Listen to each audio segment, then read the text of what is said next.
Salut, c'est Romain, bienvenue dans cette nouvelle vidéo. J'espère que tu vas bien et que tu as la patate.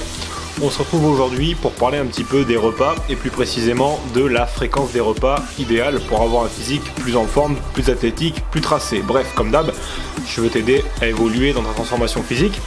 Et une des questions qui revient le plus souvent, et qu'on soit débutant ou pas d'ailleurs, c'est quelle est la bonne fréquence des repas et plus particulièrement, est-ce qu'il vaut mieux faire dans la journée plein de petits repas et de petites collations que faire des gros repas?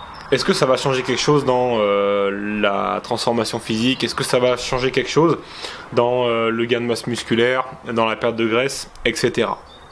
Alors, au niveau de la fréquence des repas, on va dire qu'il y a deux écoles. Tu as ceux qui sont en majorité des pros pour les petits repas, qui vont te dire que les petits repas c'est génial, qu'il faut faire des toutes petites collations tout au long de la journée, faire 6-7 repas, de manière à avoir des niveaux en protéines qui soient optimum tout au long de la journée, des niveaux d'énergie qui sont optimum, et avoir un métabolisme qui tourne très vite. Et à l'opposé de ça, tu as une minorité de gens qui vont plutôt préférer des repas beaucoup plus gros et moins fréquents sur la journée. Alors, qui a raison et qui a tort? Parce que là, c'est vraiment un domaine qui est blindé de mythes et qui est mythé, tu vois, dans les deux sens du terme. On entend tout et n'importe quoi, et bien souvent, malheureusement, c'est les arguments des uns et des autres, ils sont basés sur des études qui ont été faites il y a très longtemps, qui sont plus vraies aujourd'hui ou qui n'ont pas été bien vérifiées. Alors, j'aimerais qu'on fasse le tour de, on va dire, des trois grands domaines qui font que ceux qui prennent des petits repas vont te dire de faire la même chose. Premièrement, on va te dire que faire des petits repas toute la journée de manière très fréquente, ça va jouer sur ton métabolisme et ça va l'augmenter, que tu vas brûler plus d'énergie. Ça, c'est complètement faux. Parce que l'énergie que tu vas brûler en mangeant, qui vient de l'effet thermogénique des aliments, qu'on appelle le thermogenic effect of food, que tu retrouves dans certains blogs aux États-Unis, etc., et dans certaines études scientifiques, et bien en fait, ce thermogenic effect of food, qui va faire que tu vas brûler de l'énergie en digérant, il est proportionnel aux calories que tu avales. Donc que tu avales un gros repas qui fait 1000 calories ou que tu avales 3 repas qui en font 300, tu vas brûler autant d'énergie. Donc ça n'a rien à voir avec le métabolisme. Tu peux faire des petits repas ou des gros repas, la dépense en calories, elle change pas. Donc pour l'histoire du métabolisme, ça marche pas, tu vois. Ensuite, il y a l'argument des protéines. Est-ce qu'il vaut mieux faire des petits repas pour avoir de la protéine en permanence dans ton système sanguin et du coup être en mode anabolique toute la journée, ou est-ce qu'il vaut mieux faire plutôt des gros repas et avaler beaucoup de protéines d'un coup? Alors là, effectivement, l'argument voudrait que, et la science voudrait que, on fasse plusieurs repas par jour pour que les niveaux de protéines soient optimum et que tu n'en avales pas trop d'un coup, sinon ça va faire du déchet. Ton corps, en gros, il ne pourra pas les synthétiser d'un seul coup et il va en gaspiller une partie. Donc autant les répartir sur la journée de manière à les synthétiser au maximum. Alors là encore, c'est un domaine qui est assez mal documenté et là encore, il n'y a pas besoin de faire 7-8 repas tous les jours pour pouvoir avoir des niveaux en protéines qui sont optimum. Effectivement, il faut répartir ses prises de protéines, mais il y a plein d'études qui montrent qu'il n'y a pas besoin de faire une quantité incroyable de repas pour avoir toujours des protéines. Il y a même des études qui montrent que, en diminuant la fréquence à laquelle tu manges des protéines, c'est-à-dire au lieu de faire 5-6 repas, tu n'en fais plus que 3 par exemple, ton corps va avoir une capacité à synthétiser les protéines qui va être supérieure, parce qu'il en aura manqué pendant des périodes de temps plus importantes entre les repas. Donc il va la synthétiser plus facilement. Et du coup, on va dire que entre ceux qui prennent 6 repas par jour, peut-être même 8 repas par jour, et ceux qui n'en prendront que 3, il y a exactement la même capacité à synthétiser les protéines. Donc ça ne change pas grand-chose. Mais effectivement, il va quand même falloir faire plusieurs prises de protéines dans la journée. Par exemple, une le matin, une le midi, une le soir. Donc tu vois, on change pas, on sort pas du cadre général.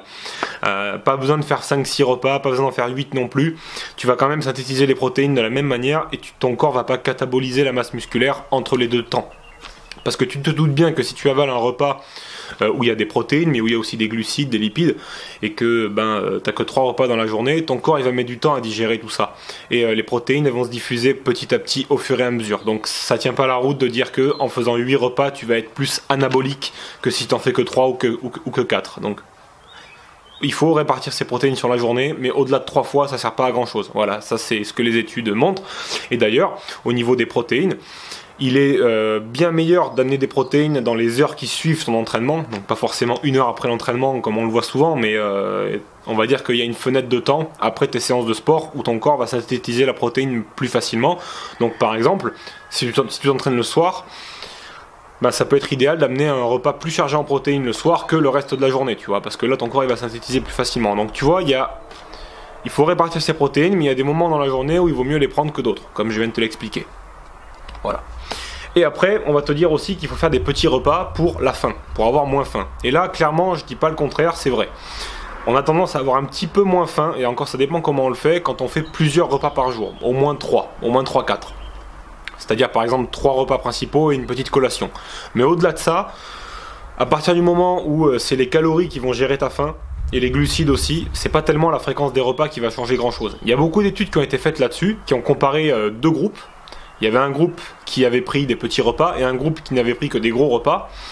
Mais là où ils ont fait une grosse connerie en faisant l'étude, c'est qu'ils ont pris le groupe qui prenait des petits repas, il leur filait à bouffer de la bouffe saine.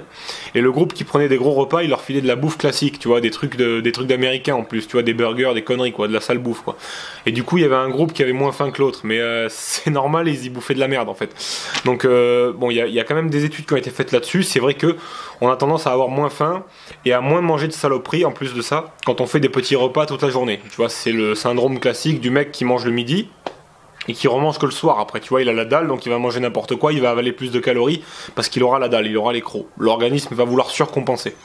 Donc, effectivement, si tu répartis un peu tes repas, tu vas avoir tendance à avoir moins faim. Mais t'as pas besoin non plus de faire 8 repas par jour, tu vas en faire 4 maximum, c'est nickel. Donc 3 repas et une collation, t'auras pas plus faim que si t'en fais 8 et que t'as le même nombre de calories au final. C'est surtout les calories, les glucides et le timing auquel tu vas prendre tes calories qui va faire la différence. Donc ça, c'était des choses que je voulais clarifier par rapport à la fréquence des repas. Donc tu vois que c'est assez compliqué de dire il vaut mieux faire des gros repas ou des petits repas plus fréquents. En fait, moi je te propose de ne pas te prendre la tête et de regarder les choses sous un angle complètement différent. Comment est-ce que tu peux fixer ton nombre de repas? C'est très simple, c'est par rapport à ton apport en calories. Si par exemple tu as un apport en calories qui est tous les jours de 1500 calories, que tu as besoin de 1500 calories, ben là, idéalement, tu vas pas faire 6 repas par jour, parce que ça va te faire des repas ridicules. Donc tu vas privilégier peut-être 3 repas qui feront chacun 500 calories, je schématise, hein. Mais ça va te permettre d'avoir des repas qui vont être remplis, où tu vas pouvoir te faire plaisir et où tu vas pouvoir manger un petit peu avec les autres aussi, parce que si tu viens à table avec les autres et que toi tu avales un repas de 300 calories, les autres ils n'auront pas bouffé l'entrée et que toi tu auras déjà fini ton repas, donc tu vois, c'est pas top. D'une manière générale, on va dire que si t'as pas des repas qui font au moins 400 calories, on peut pas appeler ça des repas, quoi. Ça va être frustrant, ça risque d'être très frustrant. Je pense surtout aux femmes ou à ceux qui sont un petit peu du style à pas manger beaucoup ou à avoir un petit métabolisme. Là, faire 3 repas par jour, c'est nickel, parce que ça permet d'avoir des repas relativement importants. Voilà. Tu vois, l'apport en calories, il vient dire si on va faire des repas importants ou plutôt des petits repas. Et je te donne un contre-exemple. Moi, j'ai un copain avec qui je m'entraîne à la salle. Et lui, il a un métabolisme rapide et il cherche à prendre de la masse musculaire. Et ce mec-là, il a besoin de genre 4000 calories par jour. Et il peut pas se permettre de faire que 3 repas dans la journée, tu vois. Ça lui ferait des repas énormes, des repas de 1300 calories, quoi. C'est juste des méga repas, il va vomir, tu vois. Donc lui, il fait 5 repas dans la journée. Il fait 3 repas principaux et 2 collations. Et comme ça lui permet d'atteindre son total en calories, parce que sinon, il est gavé, tu vois. Et il peut pas atteindre son objectif de prise de muscle. Donc il est obligé de faire des petits repas plus fréquents, qui d'ailleurs sont pas des petits repas, mais il est obligé de diviser en plein de parties son apport en calories pour que ça reste faisable. Donc en fait, c'est pour ça que là, t'as pas besoin de te prendre la tête. Moi, ce que je te conseille de faire, c'est d'avoir au moins, quoi qu'il arrive, 3 prises alimentaires dans la journée, pour l'histoire des protéines et de la faim. Et après, partant de là, si t'as besoin de plus de calories, fais 4 repas, peut-être 5, si t'as vraiment un métabolisme très rapide et que t'as besoin de beaucoup de calories. Mais te prends pas la tête à faire 8 repas, comme on peut voir aux États-Unis. T'as des mecs qui font 8 repas. Le repas, c'est une barre protéinée, quoi, on va dire. Tu vois, c'est un truc ridicule, ça fait pitié presque. Donc fais pas des trucs comme ça. Tu te prendras la tête pour rien et tu vas flinguer ta vie sociale, tu pourras plus manger en société, tout ça, parce que toi tu seras là avec tes bars et tout, ou ton fruit ou ton truc, enfin voilà, ça n'a ni queue ni tête. Et d'un point de vue scientifique, ça se justifie pas du tout, donc te prends pas la tête avec ça, et fais des repas, au moins 3 par jour, et monte jusqu'à 5 repas par jour si vraiment tu as besoin d'un gros apport. Moi personnellement, je ne prends que 3 repas par jour. Comme tu le sais, je pratique le fasting, je jeûne le matin, je fais un repas le midi, je fais une collation vers 17h et je fais mon plus gros repas le soir. Et d'ailleurs, à ce sujet-là, je t'ai préparé une deuxième vidéo dans laquelle je vais te montrer comment moi-même je gère mes repas en fonction de la méthode Lean Gains. C'est une méthode basée sur le jeûne qui te permet de rester sec et en forme toute l'année et de pratiquer le jeûne intermittent et d'avoir un apport qui soit idéal en termes de protéines, d'avoir une forme qui soit idéale pour ta séance d'entraînement, etc.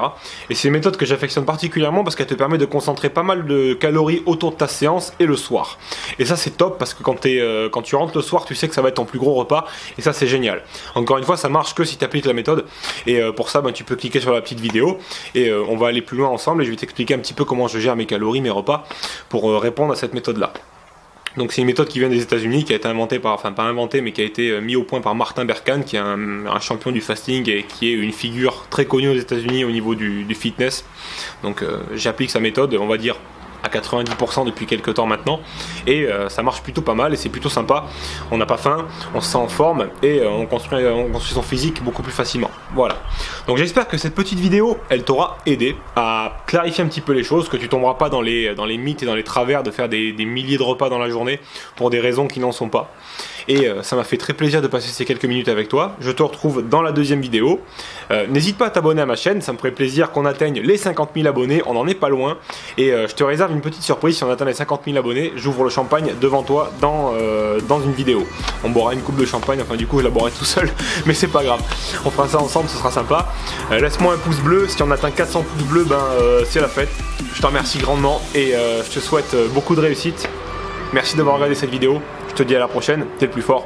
Salut.